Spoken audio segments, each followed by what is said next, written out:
ArtSpeakr episode 2, finally. Welcome back. We're back. In this episode, we're going to talk to Jodi Colella, a Somerville artist.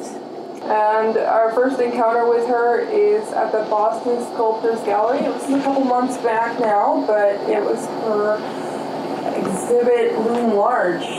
And it loomed very large. We met her and we met Athena,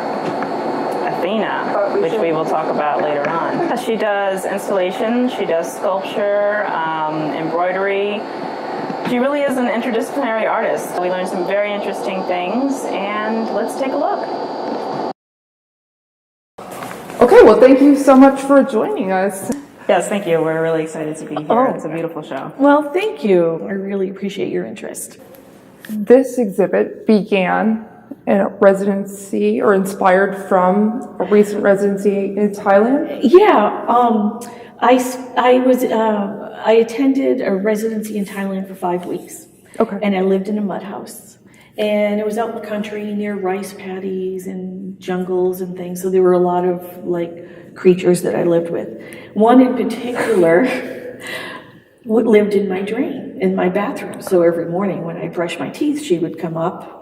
This big scorpion would come up, circle the drain, and then go back down. And needless to say, excuse me, it occupied my every thought, movement, everything I did. Was it a welcome visitor or? No, it wasn't welcome to me. How big was this? It was only about this big. So an inch? Are we looking at an inch or 2 inches? So max 2 inches, probably 1.5 inches. That's big enough. Yeah.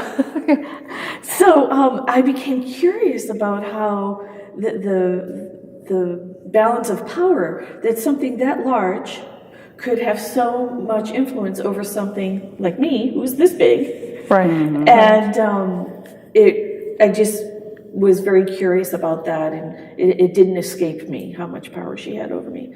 So what I did, one of the art objects I made while I was there was a scorpion.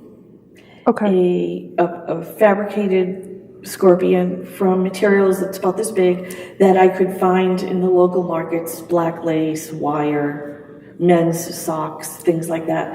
And it was sort of a transitional object for me to work out all of this angst I had about these creatures I was living with, particularly the scorpion. And during the course of creating it, I really sort of came to terms with getting along with her and her getting along with me. By the end of it, we were like, okay. You know, my anxiety went away. Oh, it was definitely a she. Yeah. She has mentioned several times the words she and her, referencing the scorpion as a she. And so, Jodi used to be my mentor. I did know that. Yeah. Having that connection with Jodi where I was able to talk to her about the role of femininity in her artwork gave me sort of the freedom to explore my own dealings with what it meant to be a woman and what it meant to be an artist. If I used the subject of femininity in my artwork, I was always afraid of being seen as one of those bra-burning radicalist feminists. That's it. And I think a lot of people have trouble with that, being scared of being seen like that. And so I felt a freedom in working with Jodi and discussing these things with her to be able to really explore that area in my work. When I work, it's meditative, so I could go to that place where I could get comfortable with who I was living with, and I did a lot of research about scorpions in Thailand. I quickly determined that they are not lethal; they will not kill you. So that opened up the conversation a little bit. I didn't have to worry about that. I suppose that would be a conversation stopper. Yeah, So over time, we just developed a lifestyle where we did not get in each other's way, and we were fine. I let her do her thing in the sink, and when she was done, I'd brush my teeth. Another thing, I find really interesting is she's talking about working through her angst and working through her angst through the process of making. And I know everybody who's like, oh, I want to be an artist someday. When you're an artist, it's sometimes you don't enjoy making work. I mean, the making has a purpose, and the Yes. making as an artist is not just about the object, the statement that you make at the end.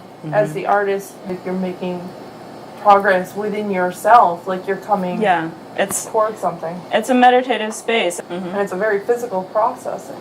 Yeah, it's a very physical processing. So you came back, you returned from the residency, and you come here, and Athena? Athena. That's my pet name for her, yes. Okay. Yeah. She came into fruition because... When I came back with my little figure and looked at it, and I realized it didn't have the impact of the experience. It didn't express the impact of the experience. So I thought, auto rim, well, that means I have to make a big one.